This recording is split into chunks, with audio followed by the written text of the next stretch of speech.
Di luar sana terdapat banyak agama yang berpenampilan seperti imej seorang Muslim, seperti memakai serban dan berhijab, sedangkan mereka bukan beragama Islam.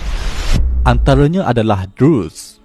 Druze adalah agama baru yang lahir dari aliran Syiah Ismailiyah. Mereka mendakwa Khalifah Fatimiyah di Mesir iaitu Al-Hakim bi Amrullah adalah Allah dalam penjelmaan yakni tajalli dalam bentuk manusia. Agama ini telah mengadun kepercayaan falsafah Yunani, Hindu dan Buddha dengan kepercayaan Syiah Ismailiyah. Pemakaian mereka ini adalah kerana pengaruh budaya dan masyarakat di Timur Tengah. Agama Saba'in Mandain. Saba'in Mandainism adalah agama yang lahir di Iraq, sekitar pesisiran sungai Efrat dan Tigris. Mereka menganggap Nabi Yahya atau John the Baptist adalah Nabi utama di sisi ajaran mereka. Mereka menjadikan ritual pembaptisan di sungai sebagai ibadat utama di sisi mereka.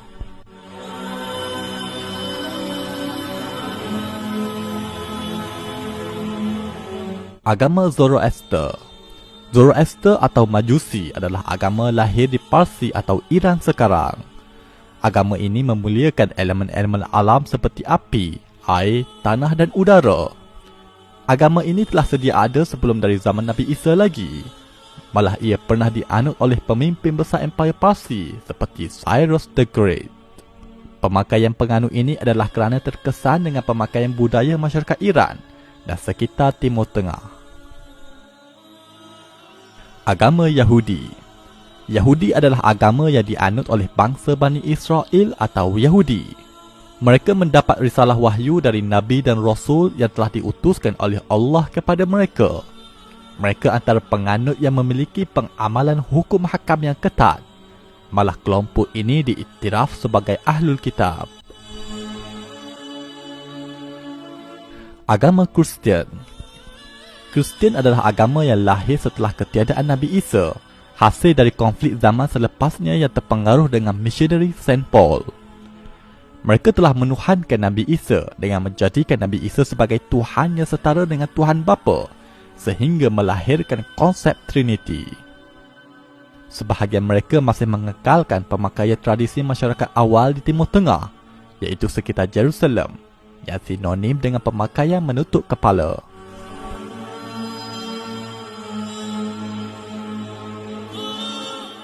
Agama Samaritan.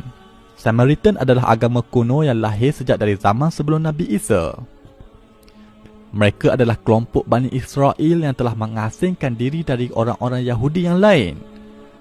Malah mereka mendakwa kitab Taurat orang Yahudi yang ada pada hari ini adalah menyeleweng.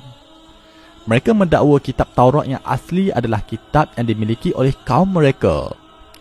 Kini kelompok Samaritan berada di kawasan West Bank, Gunung Gerizim. Agama Yazdani. Yazdanism adalah agama baru yang lahir dari kalangan bangsa Kurdish. Mereka menyembah Tuhan yang bernama Yazdan.